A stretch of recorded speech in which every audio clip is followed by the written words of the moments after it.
I love to hear this recording is in progress because if it doesn't record, I'm in big trouble. All right, so that's the second part of our, we had a little break. That's great. Okay, so now what I would like to see is what is your preferred mode of being, the one that you enjoy the most, and see when you look backwards, like for me, when I was in my mode of doing everything and staying up until all hours to finish my work and being overloaded with a lot of responsibility, I had nights that I just stopped everything. Even though I was tired, I started painting because I needed that. Or I would read a book. Sometimes like your mode of being is one thing because you're in that situation, but you know you need another one to help you with that one. For example, someone who is always taking care of other people, all right, is a giver, is a nurturer, is the organizer for the family or the community. But then at some point, you know that you need to go into a different mode, right? What is that mode that helps the other one be able to continue? Like somebody said, you have to keep on, you have to do something to the level that you have to keep being able to keep on doing it. Because if you overdo it, even though you like it, but you overdo it, then you're going to end up stopping doing it because it's too much. Right. Right. So which is the mode that helps you, that maybe you had? For me, it was like relaxing, doing nothing, dreaming, like watching the ceiling, whatever. I didn't have that for many years. So that if I would have brought it back, and I did every once in a while, brought it back and just paint, that gave me what I need. So sometimes there's something we have, we let it go for whatever reason, and we need to bring it back. Mm-hmm.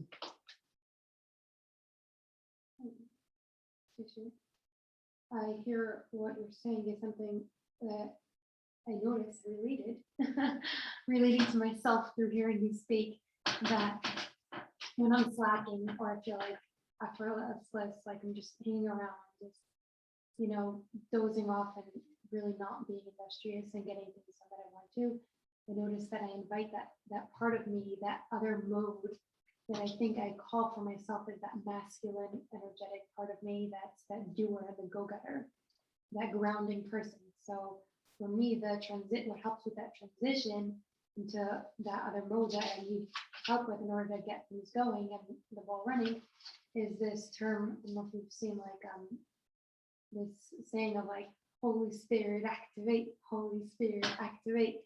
You sing something to yourself, you repeat something to yourself. Yeah, and so that's very good, because that's another thing that we're going to talk about later.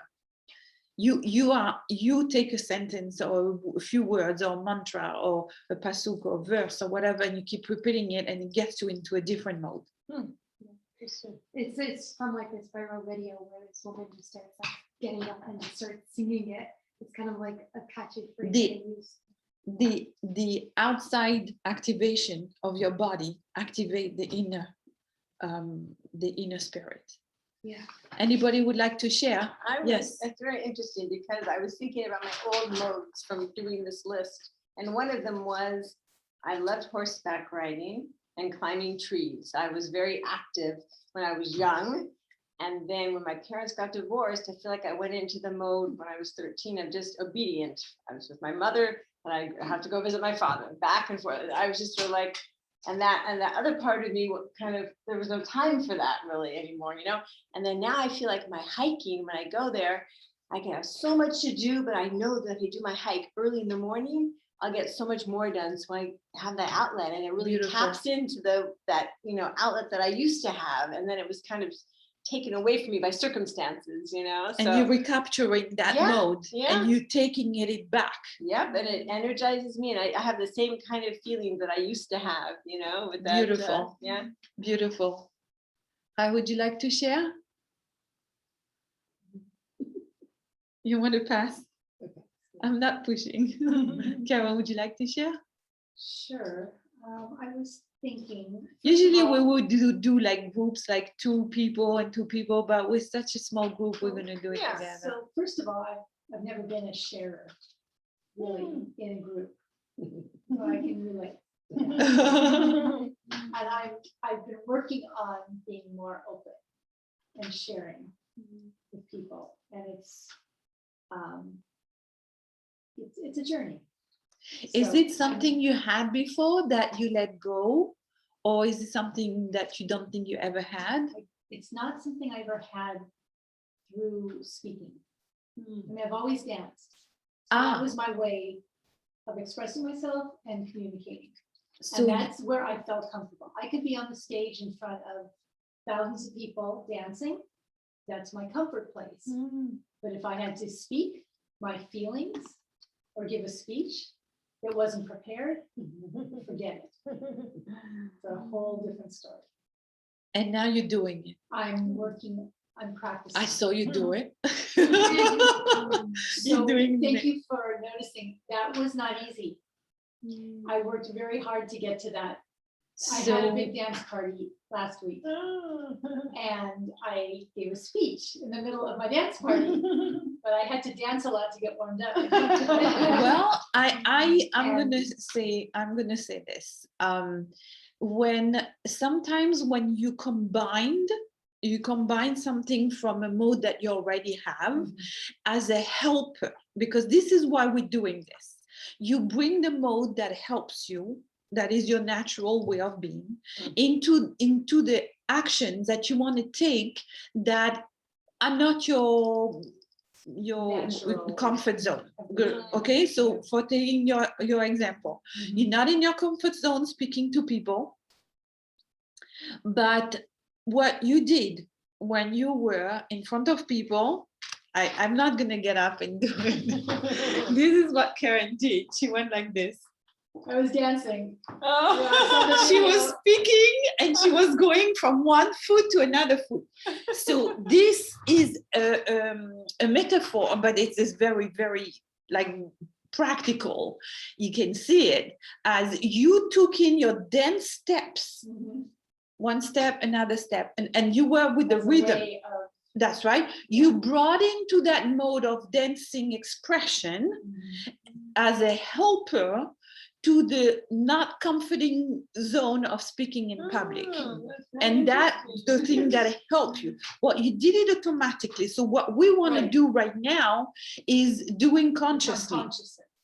In other words, when I saw the video, you saw the video. I immediately noticed that. It was like, I was watching your feet. And they were pointing. Mind you, it was not just like, they were point toes, yes. So I have one more example. Now that I'm speaking, I was thinking that because when I teach, I'm giving. And so I reward myself by taking a yoga class. Which helps me on, I don't have to be teaching, I don't have to be on, and I can just do it for me. So that's my. It feels so good. It feels so good when you always in the spot of leadership, and now you want to be the follower. Feels so good. A lot of women have that they in the leadership role in the house, they have to organize, they have to shop, they have to prepare, they have to think about the next thing that is happening with it, whatever. And now if they can put their shoulder on something and lean on someone and not be the leader, it feels delicious. So there's a book called Lean on Me or something like that, because people think they always have to be the one on the turn, and it has this comfort of leaning or what doing. I remember another time, I remember taking an art class with my kids. So I was always like, getting them going and then and get everybody in the car and let's go and organize it. And then we went to an art class with Glenna, and we were all the kids and myself, and Glenna is the teacher, and like I'm also the art teacher, but that time my kids used to say, "Mommy, how do I do this? Mommy, can you give me this paint?" And I said, ask the teacher, like, taking off. I felt so good and I had a blast, really. So, okay, so let's see, as I want you to think about either things that you were in a certain mode of that you let go for whatever reason, like Rose shared, you let go. By me, it was the daydreaming. I let go of daydreaming, and I now read a lot, and yeah, it's just clear my mind.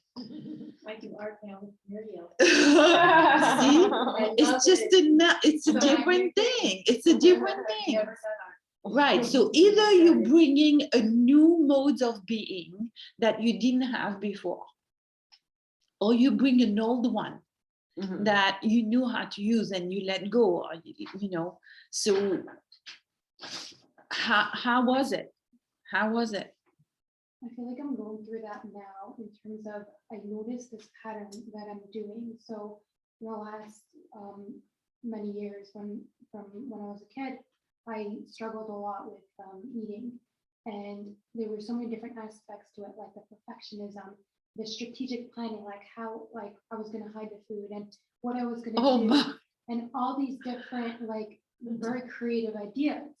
Now, as I want to become an entrepreneur, I'm noticing all these feelings that I experienced then are coming up. It's like a different phase.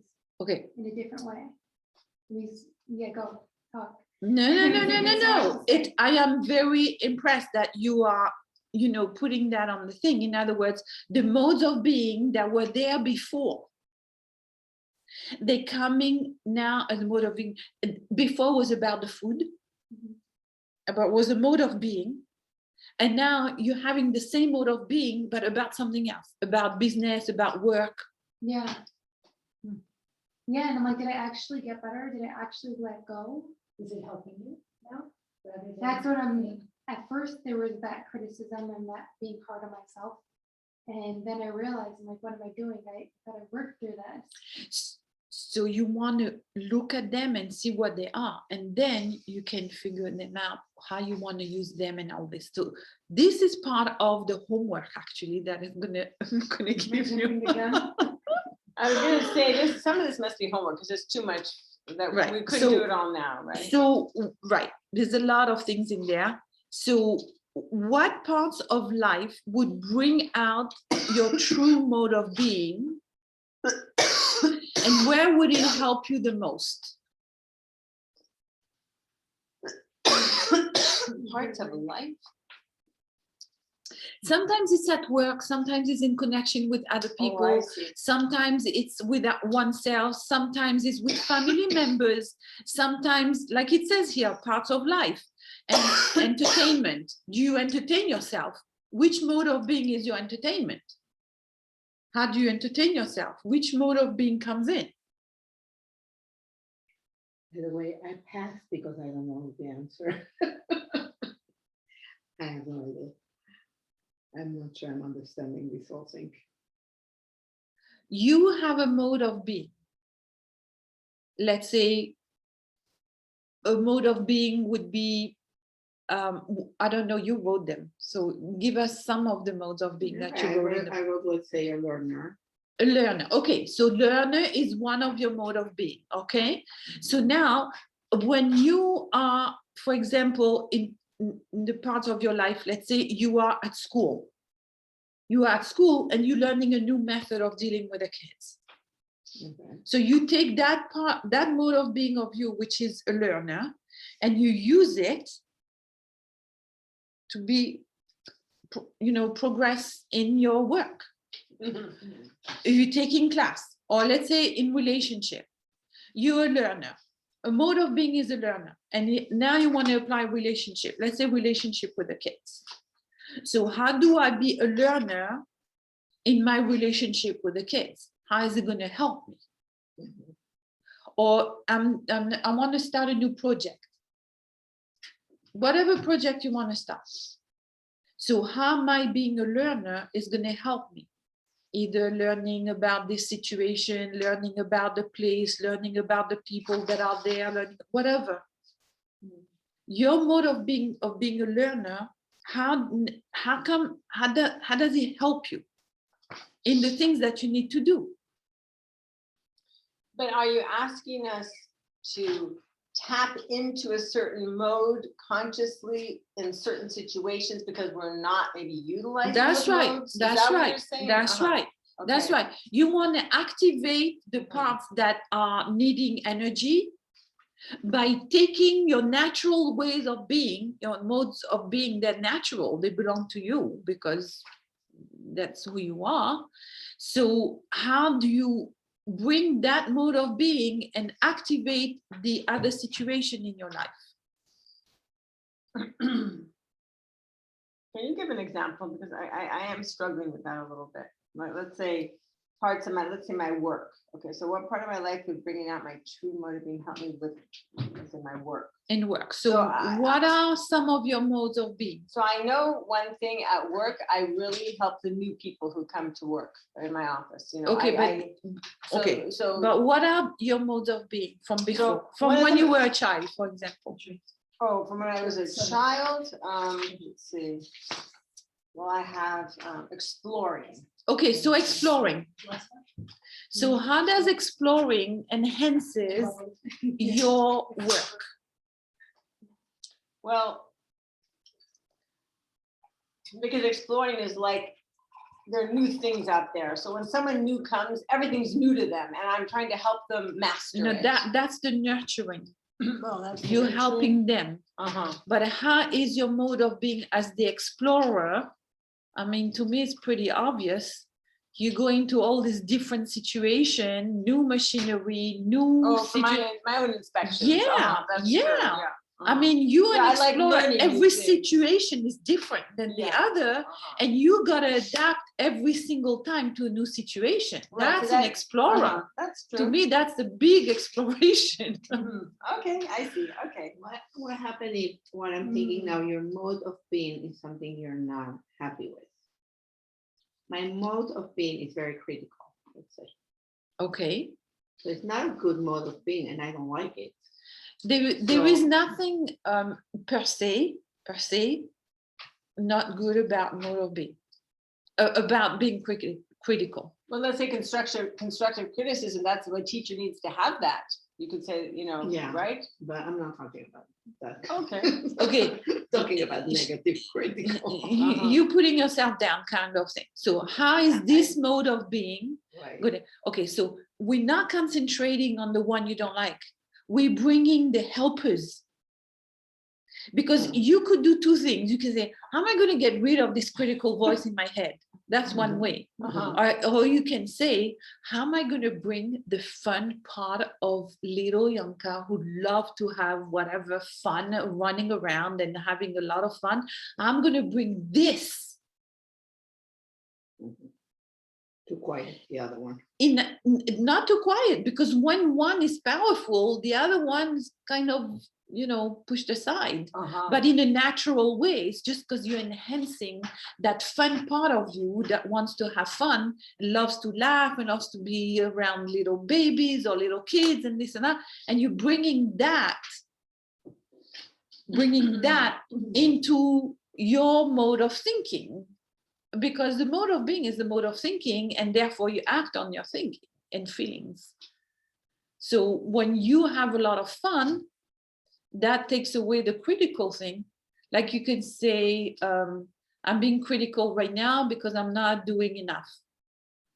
And then the mode of being of having fun says, hey, I'm having fun here. Let's go for it. So you bring that good energy into you. The other one is kind of, you know, Fizzles window. out. Yeah. Yeah. So is it like thoughts where you can't have two thoughts at the same time? You can't have two modes of being at the same time?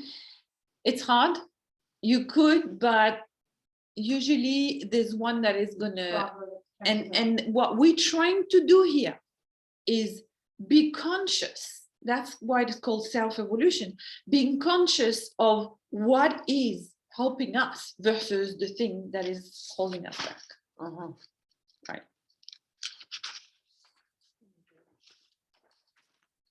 I'm not holding myself back. That's the thing. Like I say that something that I can do, like the parts that I can feel more energy and improve is if I do an occupation that really uses one of my preferred ways of modes of being. And what's stopping me is the insecure. It's not the self-doubt. I say it's self-doubt, but I know deep down I know I could do it. It's the insecurities that I mask the self-doubt, and it's insecurities and the negative criticism of my childhood that comes back to me. And that's where the pattern So, of the cycle keeps going. so in your childhood, let's say you had modes of being that help you. Let's say you were a fighter. Let's say you were ignoring the bad things that you were hearing. Let's say you you managed to do this in secret, right? So these are modes of being that you have that helped you in the past. You want to bring them now as helpers to help you. What was the other one? You said a secret, the fighter. I couldn't even see this positive side of it. Oh, if you are like creative and you know how to sneak out, like teenagers do that a lot. They leave a pillow under the bed, you know, a bolster and a pillow, cover it with a blanket and escape through the window, I you grabbed know. my suitcase at the front door. You know? So people have their secretive things of doing things. It's creative, right? Yeah. So you use that. Planning You your use that. time. Yeah, you use that as a helper for now. How am I going to figure that this is a little bit tricky situation? How am I going to figure it out? So you bring something that you might think is not a good trait, to be secretive, but to be secretive is like, you know, you can be a detective, or you can be, you know, figuring out new ways of figuring things out, and now you come up with a solution. The counterpart inside of me is like screaming at me right now and saying like, no, you deserve it. We're like, So these are different things that, you know, come because there are voices that a lot of people have. So this is totally normal, not being worthy and feeling deserved, but that's a big chunk of a different different thing. So I would like to ask you if you could spend a few minutes this week to devote to write, to first of all see how you operating, what is your mode of, you know, your mode of being, and who you can bring into this situation as your own mode of being, that maybe you're not practicing enough, or you're not, you know, being there enough, and bringing it in to enrich yourself and to help you grow in your activities, in your feelings, bless you, and giving yourself the time to discover from the lens of your true self. Because Because sometimes you don't mean another person when you say who, you're talking about yourself. Yourself. Okay. So you can answer some of the questions, like, you know, memories of childhood.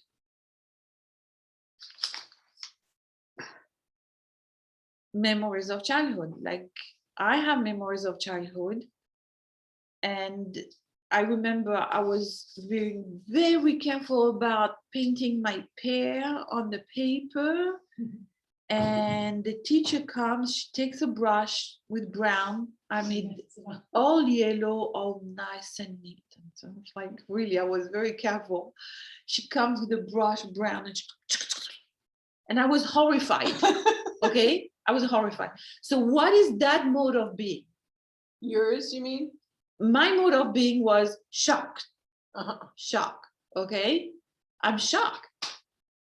But it was the biggest learning that, to me, the reason why I'm painting these things like that, I'm not all in the line and I can just go with a brush and paint whatever it was. because she did that.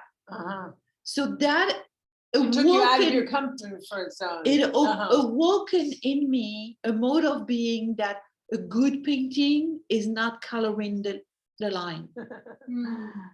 Right. So there are things that you learn when you're young, you can use that now.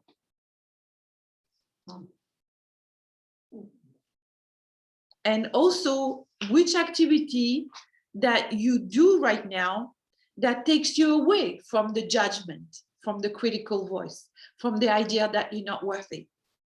What are the things that makes you feel good? What are they? Put them down, and your job is to practice.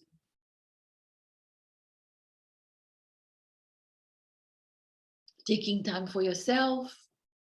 Somebody was supposed to come today, and she says, you know what? I'm going to have a manicure, pedicure. I'm going. She's like, it took a long time, whatever. She ended up not coming. But she felt that's what she needed. So she gave it to herself. Right, right, right. And self-care could be anything because different people need different things. Right. So I didn't do the magician today because let me see here. We 10 minutes to you know to near the end. But again, the directive is for you to keep on going on this self-discovery and to build on this learning that you learned today about yourself and experience. And also, I hope that it was useful to be in a group setting to do this, because when we share, we hold together this sharing and we give each other, you know, the gift of not only the ability to share, but also the ability to receive what the other person is sharing. And so I hope that this is going to help deepen that awareness and encourage the motivation to strengthen or create existing, the one that are already there, that you already have, and also figuring out new ones. Life is an adventure, so maybe you figure out new one that you didn't have before. So and be brave in that and try new things, right?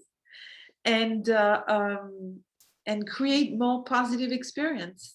And it's good for you, it's good for the people around you. Usually when you be good to yourself, it's going to be good for the people around you. And I hope that we'll have more opportunity to share and explore these things. And I wanted to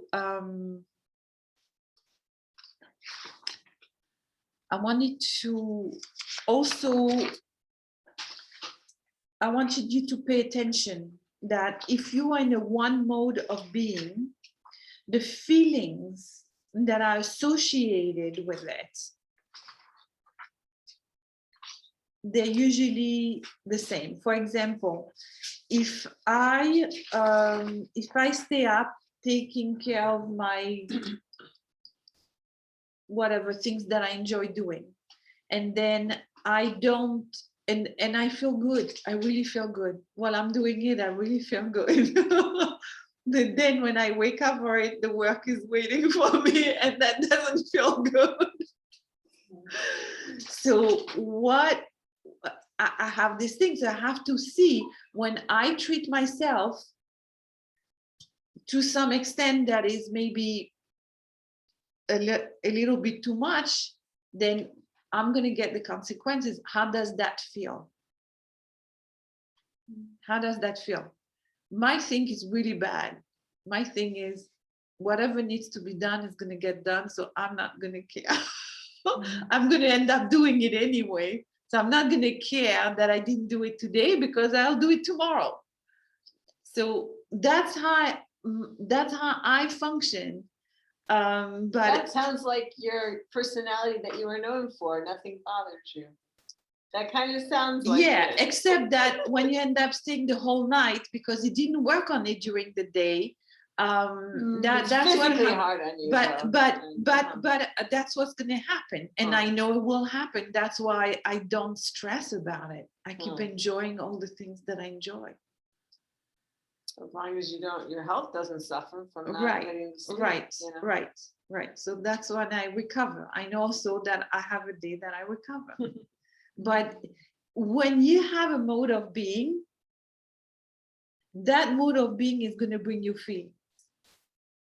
So if you have a mode of being of, let's say, having fun, that's your mode of being, having fun, that's bring feelings.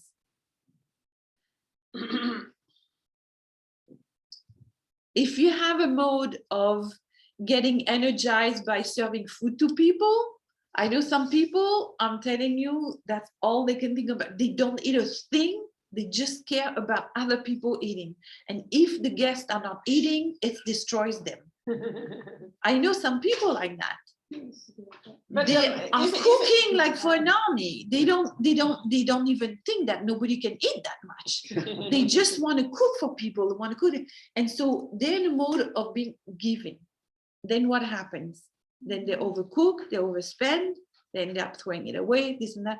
So what feelings come with that mode of being? So as a result, like later, is that what you're saying? Like the consequence? Because the mode kind of is the feeling, isn't it? Like if you're in a But you giving see, mode, that is the person doesn't feeling. care, that she knows it's going to be thrown away or Uh-huh. wasted or given away to neighbors or whatever. It doesn't matter. Her mode is to cook for people. Mhm. And Yeah, that's what all you what call me, matters. I love when people cook for me.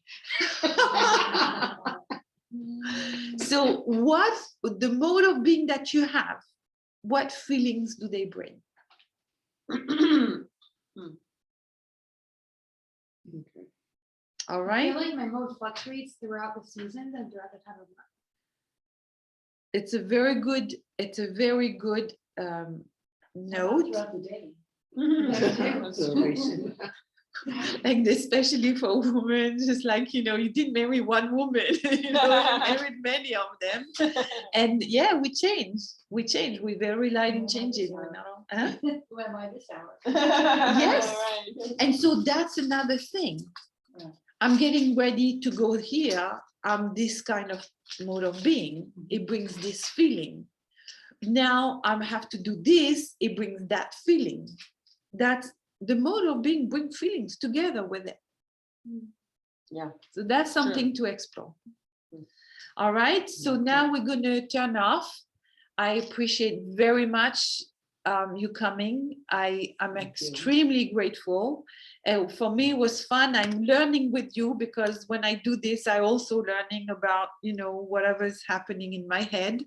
And it's nice to be able to share with a group of friends. Whatever we said in this group stays within the group, doesn't go out. We don't repeat, we don't share with anybody else. And yeah, it's important to keep the confidentiality.